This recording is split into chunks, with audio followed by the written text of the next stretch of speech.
Hello guys, welcome to my YouTube आया channel. था। इसके पहले पीएसयू स्टॉक्स पे भी उन्होंने एक रिपोर्ट निकाली थी, वैल्यूएशंस महंगे हैं। लेकिन ये जो स्ट्रैटेजी रिपोर्ट है, इसके अंदर भारी डेटा के साथ इन्होंने जस्टिफाई ये करने की कोशिश की है कि पीएसयू स्टॉक्स, स्पेशली जो कैपिटल गुड सेक्टर और ऑयल एंड गैस सेक्टर से पीएसयू के जो शेयर्स भागे हैं, शायद अपसाइड यहाँ से लिमिटेड रह सकती है और रिस्क ज़्यादा रह सकता है निवेशकों के लिए, ऐसा इनका मानना है। सबसे पहले अगर हम बात करें कोटक की, तो इनका मानना ये है कि जो लॉन्ग टर्म वाइज बिजनेस में रिस्क आते हुए दिखाई पड़ रहे हैं, उसको मार्केट शायद इग्नोर कर रहा है। मीडियम टर्म की जो परफॉर्मेंस है उस पर ज़्यादा फोकस हो रहा है। लेकिन लॉन्ग टर्म के लिहाज से अभी भी काफ़ी सारी चीज़ें अनक्लियर है ऑयल एंड गैस सेक्टर में, ग्रीन एनर्जी सेक्टर में, जिसका शायद इंपैक्ट पीएसयूज पे पड़ सकता है। पीएसयू इंडेक्स की बात करें तो पर से 92% का गेन आपने देखा है पिछले 12 महीने में। और अब कोटक को लगता है कि कैपिटल गुड सेक्टर में पीएसयू जो कैपिटल गुड नाम है, यहाँ प्रॉफिटेबिलिटी बहुत ज़्यादा नहीं रह सकती है, मार्जिन्स पे आगे जाके प्रेशर आ सकते हैं।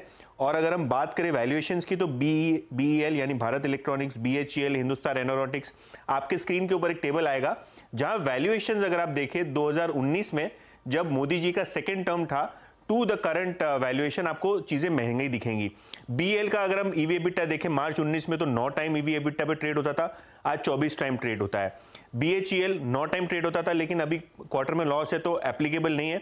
लेकिन अगर हम कोची शिपयार्ड की बात करें तो 5 साढ़े 5 के ईवी एबिटा पे ट्रेड होता था और 25 टाइम ट्रेड हो रहा है। एचएल मार्च 19 में कंपनी ने लॉस पोस्ट किया था और अब 21 टाइम ईवी एबिटा पे ट्रेड हो रहा है, तो जो हायर साइड पे है, ऐसा कोटक को लगता है।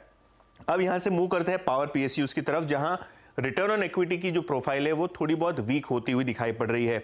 और अगर आप प्राइस टू बुक वैल्यूएशन दे दें इन सभी पावर पीएसयूज को, तो आपको दिखाई पड़ेगा कि बहुत प्रीमियम पे अब रिन्यूएबल एनर्जी कंपनी जैसे एनएचपीसी, एसजेवीएन है, वो ट्रेड कर रहे हैं। एनटीपीसी भी इनफैक्ट आपको मल्टी ईयर हाई वैल्यूएशन पे आता हुआ दिखाई पड़ रहा है। और वो टेबल आपके स्क्रीन के ऊपर आएगा, जहां एनएचपीसी की जो प्राइस टू बुक थी मार्च 2019 में, वो थी 0.8, अब 2.5 time price to book trade हो रहा है। एनटीपीसी भी लगभग दुगने वैल्यूएशंस पे आ गया है अब। और अगर हम पावर ग्रिड की बात करें, तो पावर ग्रिड जैसा जो फिक्स्ड आरओई का धंधा है, वो भी लगभग 2.5 time EV price to book trade हो रहा है, जो कि डेट टाइम था मार्च 2019 में। ऑयल मार्केटिंग कंपनीज, यहां भी अगर आप देखें तो कोटक का मानना यह है कि पिछले दिनों जो क्रूड में वॉलेटिलिटी थी, उसके कारण पेट्रोल डीजल के सेल्स पे वॉलेटिलिटी हुई। और अगर हम नुकसान की बात करें तो अर्निंग्स बहुत ही हेवायर होती हैं ऑयल मार्केटिंग कंपनीज की।